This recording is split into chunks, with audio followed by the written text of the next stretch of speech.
Krismas Bawng vun kan ro me kan ni hay pu hoin la boi po he oh sampon al khop mai tun kum che khai kan hay tre plom sam lama hian an tang loma hey sam lama tan la te kan omamo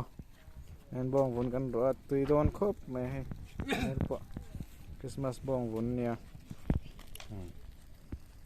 pute vale te pute marsha te pu hoin kan ro he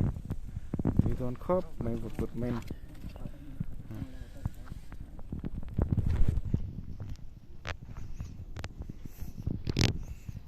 kanu po he trong khop mai ho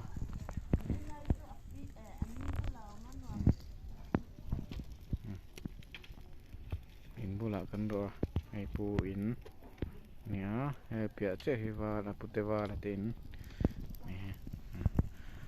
pute marsha ta po ga ho ti train lo ho phai ram train he sampo hi lat ti dang lam han lo he ga ho ti sam oh yan cái là hay